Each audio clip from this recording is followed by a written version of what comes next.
Welcome you all. So, dear students, it's the first video lecture of this chapter, and this is a poem. And this poem name is "You Are Old, Father William." Chapter 3 means C of Unit 3 of our course book. So, now let's start to read this poem.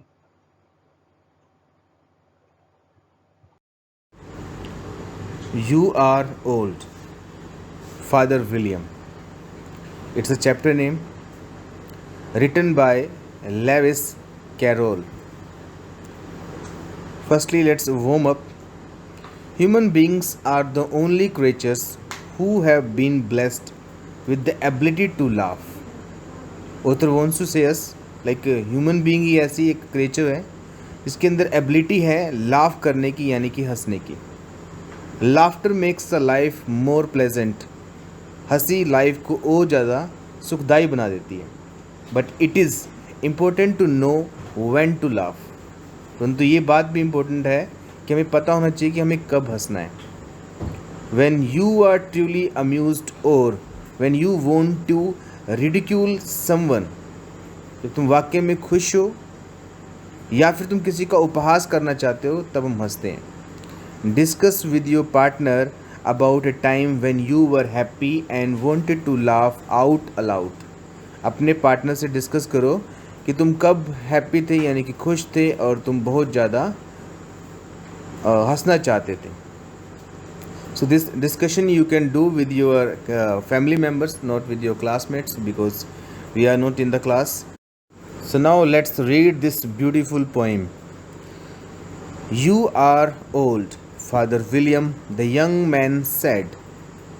एक जवान लड़का अपने father को कहता है कि father William आप अब बूढ़े हो गए हो. And your hair has become very white, और तुम्हारे जो हेयर हैं वो वाइट हो गए हैं, सफ़ेद हो गए हैं. And yet you are incessantly stand on your head, और अभी भी तुम अपने हेड पे खड़े हो यानी कि उल्टा खड़े हो. Do you think at your age it is right, क्या तुम्हें लगता है कि तुम्हारी एज में ये करना सही है. In my youth, Father William reply to his son. Father William अपने सन को रिप्लाई करते हैं और कहते हैं कि मेरी जवानी में I feared it might injure the brain, मैं डरता था कि शायद ये जिस तरह मैं अब कर रहा हूँ यानी कि उल्टा खड़ा हूँ ये काम मेरे ब्रेन को इंजर्ड कर देगा, चोट पहुँचा देगा. But now that I am perfectly sure I have none. तो कहते हैं कि अब मुझे पूरी तरह पता है कि मेरे पास नहीं है यानी कि ब्रेन नहीं है, मुझे चोट नहीं लग सकती. Why I do it again and again, और ये रीज़न है कि मैं इसको बार बार करता हूँ.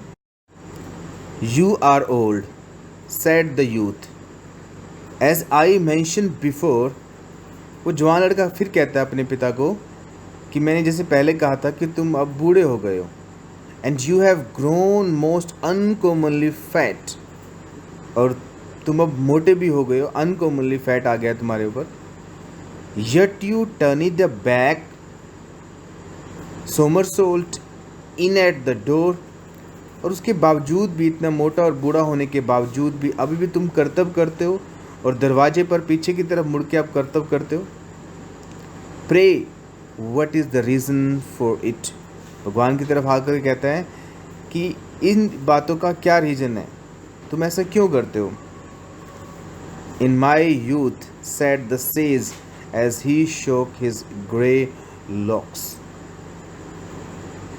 फिर उसके पिताजी कहते हैं कि जिस तरह कोई अपने बालों को हिलाता है उस तरह मैं जवानी में I kept all my limbs very supple, मैं अपने लिम्स को यानी कि हाथों को और पैरों को बहुत लचीला रखता था जिस तरह कोई व्यक्ति अपने बालों को हिलाता है. By the use of this ointment, इस ओइंटमेंट, इस मरहम को यूज़ करता था 1 shilling अ बॉक्स, जिसका जो प्राइस है 1 shilling बॉक्स है. Allow me to sell you a couple, और मुझे अलाउ करता है कि मैं तुम्हें बेच दूँ इस प्राइस में. यू आर ओल्ड, तुम अब बूढ़े हो गए. सेड द यूथ, उस जवान लड़के ने कहा. And your jaws are too weak, और तुम्हारी जो जोज हैं वो भी बहुत कमज़ोर हो गए हैं।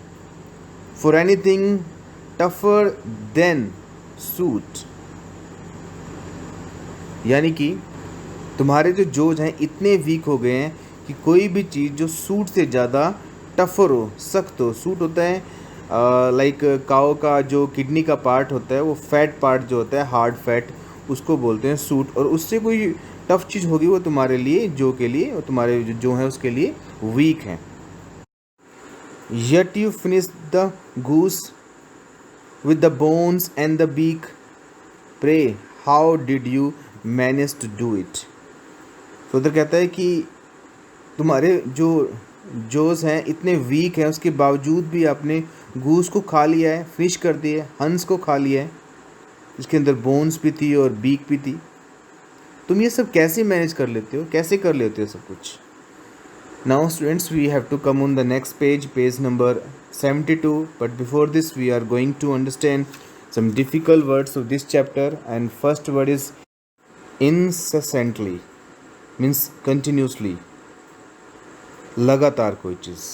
Next is somersault. Somersault means an acrobatic movement in which the body rolls end over and making a complete revolutions, यानी कि करतब, कोई भी जैसे जिस तरह सर्कस में कोई जोकर करतब दिखाता है, अपनी बॉडी को रोल कर देते हैं, that is locks the hair on the head, head के ऊपर जो हेयर होते हैं, that is called locks. Suet, suet means hard waxy fat found in the body of the sheep and cattle used in cooking too, यानी कि जो भेड़ की किडनी के पास जो फैट होता है उसको बोलते हैं suet. Now please come on the next page. In my youth said his father I took to the law, उसके फादर ने कहा कि मैंने अपनी जवानी में लॉ ली थी, यानी कि मैंने लॉ की स्टडी की थी। And argued each case with my wife, और जितने भी केस थे मैं सभी केस अपने वाइफ के साथ आर्ग्यू किया करता था, उस पर बहस किया करता था। And the muscle strengthen which it gave to my jaw has lasted the rest of my life, और उसकी वजह से, बोलने की वजह से, आर्ग्यू करने की वजह से मेरी जो मसल है, मेरी जो की जो मसल है वो बहुत ज़्यादा मजबूत हो गई थी और पूरी लाइफ अब वो ऐसे ही रहेंगी। You are old said the youth, one would hardly suppose that your eyes was as steady as every. फिर दोबारा वो कहता है, वो लड़का कहता है कि अपने पापा को कि आप बूढ़े हो गए हो, और शायद ही कोई सोचेगा कि आपकी आंखें उतनी ही स्टीडी हैं, उतनी ही सही हैं, ठीक है, आप ठीक से देख सकते हो, इतना हर कोई देख सकता है। Yet you balanced an eel on the end of your nose, eel का मतलब होता है एक तरह की फिश होती है, उसको बोलते हैं ईल। तो कहते हैं कि उसके बावजूद भी तुम अपनी नोज पर ईल को बैलेंस करते हो, टिकाते हो। What made you so awfully clever, तुम्हें इस तरह का क्लेवर कौन बनाता है, क्या चीज़ है जो तुम्हें इस तरह का चालाक, अच्छा ही इसको कुछ कर देने वाला बनाता है। I have answered 3 questions and that is enough, उसके फादर कहते हैं कि मैं तुम्हें 3 क्वेश्चनों के आंसर्स दे चुका हूँ और वो काफ़ी हैं। सेड हिज फादर, उसके फादर ने ऐसा कहा, don't give your self air, ज़्यादा चालाक मत बनो, ज़्यादा अपने आप को होशियार मत समझो। उसके फादर ने उसे ऐसा कहा, do you think I can listen all day to such stuff, क्या तुम्हें लगता है कि मैं सारा दिन ये बातें सुन सकता हूँ तुम्हारी। बी ऑफ, यहाँ से चले जाओ, दूर हो जाओ यहाँ से, और I will kick you down stairs, और अदरवाइज मैं तुम्हें डाउन स्टेयर्स नीचे फेंक दूँगा। This is all about this beautiful poem. Now let's talk about these the question answer. Answer these questions. Why is the young man worried about Father William? तो young man Father William के लिए worry क्यों था, क्यों परेशान था? Second question. What are the other 3 things that amazed the young man? वो 3 चीज़ें क्या थी जिन चीज़ों ने उस young man को amaze यानी कि आश्चर्यचकित कर दिया था। How does father William react to so many questions of his son? बहुत सारे क्वेश्चन पूछे जाने पर उसके फादर ने कैसे रिएक्ट किया? Next part, B part, think and answer. Do you think father William gave his son all the right answer? Why and why not? क्या तुम्हें लगता है उसके विलियम यानी कि उसके फादर विलियम ने उसके जो क्वेश्चन थे उनका सही आंसर दिया था? वाई एंड वाई नॉट, ये भी आपने रिप्लाई करना है. Second question, was he a patient man? एक धैर्य वाला इंसान था. Third question, what makes him a humorous person?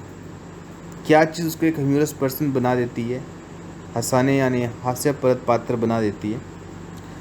C part, discuss in the class. How do you feel when you see someone in a awkward situation और a tight spot? तुम कैसा feel करते हो जब तुम किसी को देखते हो किसी अजीब परिस्थिति में, जब कोई फंस जाता है, तुम कैसा फील करते हो उस समय? Will you laugh but help him और हर? उसकी हेल्प करने की बजाय क्या तुम उस पर हंसोगे? और विल यू टोंट हिम और हर एंड वाई? और क्या तुम टोंट कसोगे, उस पर ताना कसोगे? क्यों? You have to reply. So these answers you have to write in your practice notebook.